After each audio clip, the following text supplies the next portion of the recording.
εάν θέλετε να κάνετε κάποια ερώτηση ή κάποια παρατήρηση. Κύριε Μπάλια. Une petite question d'abord. Vous avez parlé, en fait,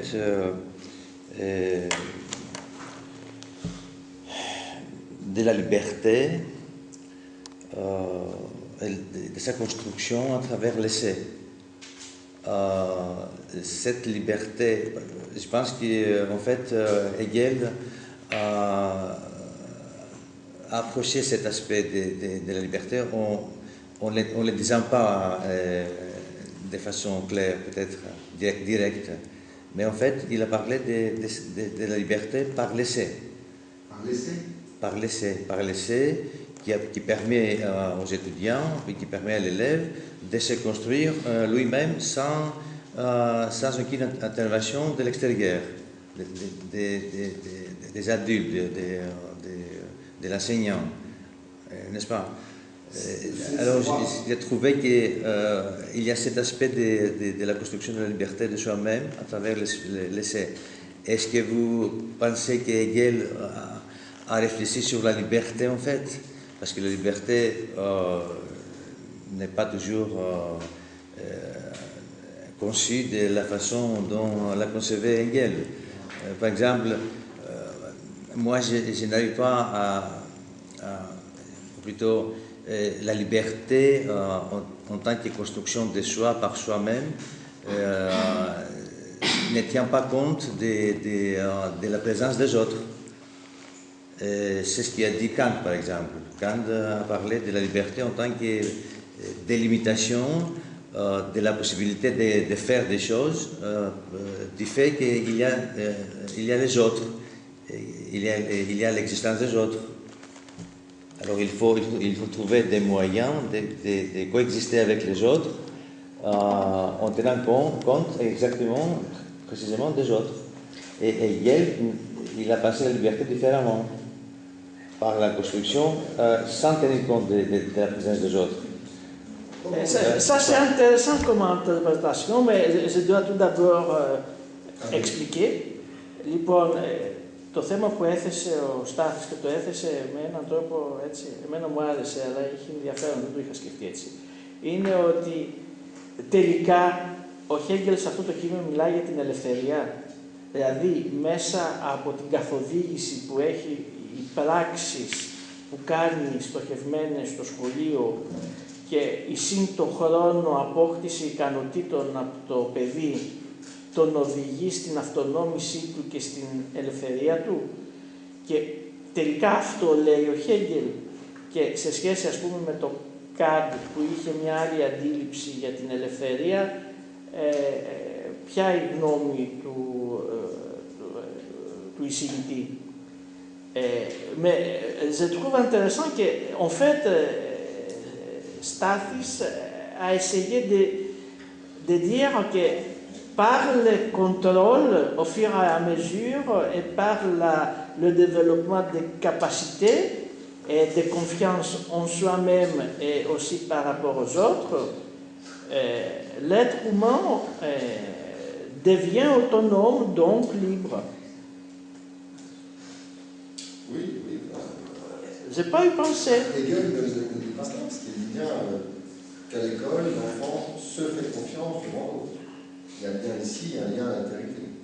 C'est l'altérité du juge et du maître, mais il y a bien, Hegel pense bien à une relation à l'autre. Alors, d'abord, la notion d'essai, elle n'est pas hegelienne. Elle n'est pas, pardon? Elle n'est pas hegelienne. Elle n'est pas hegelienne du tout. Alors, à ma connaissance, Hegel ne l'a jamais utilisée.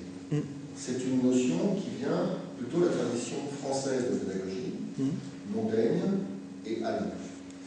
Elle m'a semblé ici pertinente parce que Hegel disait qu'il faut que l'enfant commence à entrer dans le contrôle.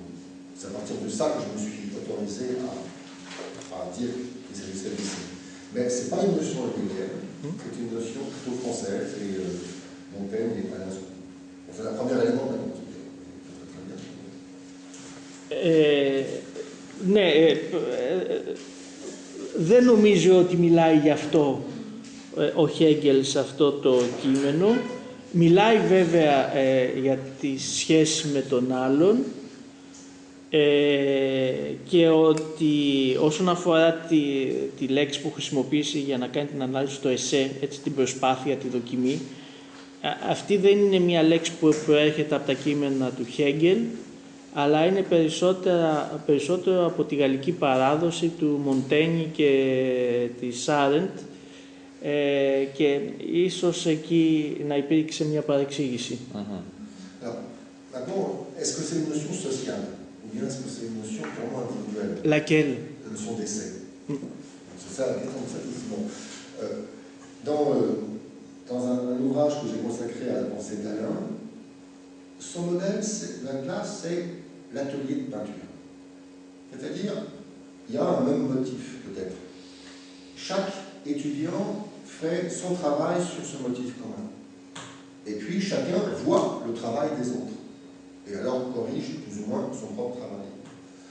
Donc, il y a un lien peut-être faible entre les personnes, mais il y a quand même un lien. Ils travaillent chacun, et ils voient leurs travaux, et éventuellement, ils s'en inspirent. Donc, c'est un modèle faible, hein, mais c'est le modèle de l'atelier de peintre ou l'atelier de musique, qui me paraît, pour l'école, un modèle intéressant. Mais c'est un modèle faible par rapport à la relation entre les jeux. Εκείνο που προσθέτει είναι ότι μέσα από τη γαλλική παράδοση για τη δοκιμή, το πιο ίσως ενδιαφέρον παράδειγμα είναι το ατελιέ ενός ζωγράφου, που όλοι κάθονται γύρω από ένα μοντέλο και ο καθένας το ζωγραφίζει όπως το καταλαβαίνει, έτσι όπως το βλέπει. Και στη συνέχεια ο ένας δείχνει στον άλλο τι έχει ζωγραφίσει σε σχέση με το ίδιο μοντέλο.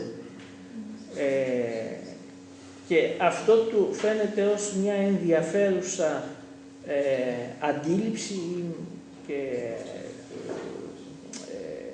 προοπτική για τη σχολική τάξη. Par ailleurs, quand Hegel dit que l'essentiel est qu'à l'école, c'est d'apprendre à agir selon un but, apparemment, il pense simplement à un but individuel. Mais je crois que toute la pédagogie de projet a cherché à montrer comment il pouvait y avoir, non pas un but universel, mais un but d'un petit groupe qui construit des relations sur un projet. Et c'est bien apprendre à agir selon un but. Donc la pédagogie de projet est plus ouverte que simplement le souci du contrôle individuel de son activité. Et bon, et peut-être qu'elle donne une plus grande importance à la collaboration et au groupe, bien sûr, mais à travers un projet. Το βασικό στη σκέψη του Χέγκελ ήταν το να μπορείς να δράσεις, να μάθεις μάλλον να δράσεις ως προς ένα στόχο. Και εκείνο που σκέφτηκε να πει είναι ότι, ας πούμε, κάποιες σύγχρονες τάσεις της παιδαγωγικής, που είναι αυτό που θα λέγαμε εμείς ενεργητικές μέθοδοι μάθησης ή μάθηση με βάση ένα σχέδιο, έτσι, πώς τα λέμε στο σχολείο τώρα, ναι, με το πολύ ελληνικό, ναι, το σχέδιο εργασίας, ουσιαστικά έχουν αυτή την ιδέα ότι κάποιος μαθαίνει βάζοντας ένα στόχο. Και εκείνο που είπε είναι ότι εντάξει, αυτό είναι βασικά, δηλαδή είναι η σχέση του μαθητή με τον εαυτό του και η σχέση του μαθητή να μαθαίνει να κάνει πράγματα, να δρά με βάση ένα στόχο, αλλά στην περίπτωση των ενεργών παιδαγωγικών, υπόγεια, έμεσα, είναι και η συνεργασία με τον άλλον. Που αυτό είναι σε αυτές τις μεθόδους και όχι τόσο στο κείμενο του συγκεκριμένου του Χέγκελ.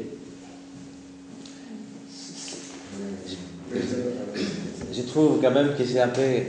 Je passe à un autre sujet maintenant.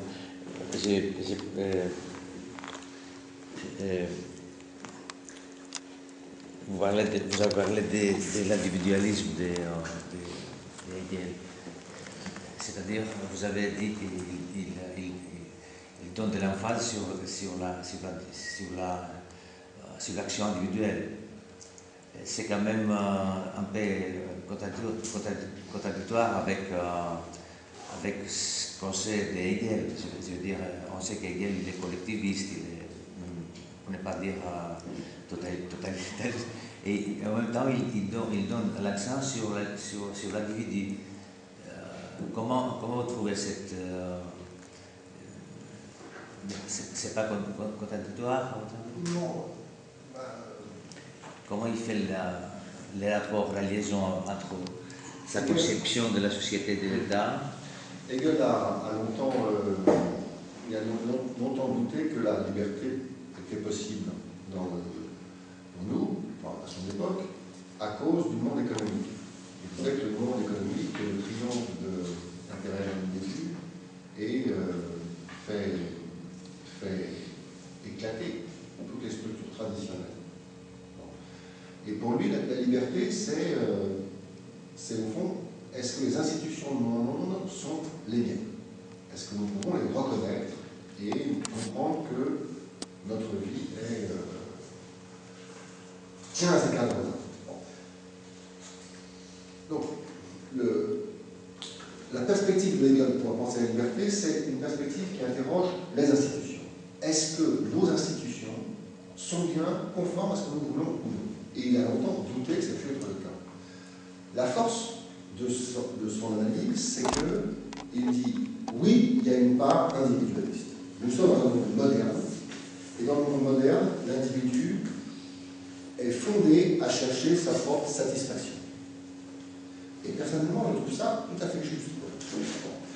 Mais Hegel fait la démonstration ensuite que cette satisfaction, il va la trouver aux différents étages d'une société. Et l'étage économique n'est pas l'étage terminal. L'étage terminal, c'est l'étage du citoyen, de la délibération et autres. Donc, c'est une... Donc, ce qui... Enfin, peut-être pour une chose pour faciliter le truc. La position par rapport à Hegel de la liberté, c'est une position très importante. Elle ne se centre pas sur l'individu, elle se centre sur les institutions. Quelles sont nos raisons de penser que l'institution sont bonnes? Et si nous avons des raisons de penser le contraire, nous ne sommes pas libres. Si on a des raisons de penser que le monde économique dépend aujourd'hui dominant, ça veut dire que nous ne sommes pas libres. Nous n'avons pas chez nous. Il n'y a plus de monde. Et ça, c'est un point de vue très intéressant, je crois. Que, bon, simplement, il a montré qu'il y avait diverses institutions, qu'il fallait faire sa part à l'individu, et que ça, c'est l'école, c'est l'économie et tout cela, et qu'ensuite l'individu retrouverait dans d'autres institutions les moyens de se lier à d'autres. Institutions qui sont la protection, qui sont le domaine politique, essentiellement. C'est comme ça qu'il répond, quoi. Oui, l'individu est bien une part du système. Et Hegel a pensé qu'il pouvait intégrer cette liberté-là en la réintégrant dans un système plus large de l'État. Bon, c'est très abstrait, mais c'est pas μπορείς να το μεταφράσεις γιατί... Ναι. Και το οποίο ρώτησα εγώ είναι πώς γίνεται ένας φιλόσοφος όπως ο Χέγκελ, ο οποίος είναι κολεκτιβιστής, ο οποίος δίνει έμφαση στο συλλογικό κλπ.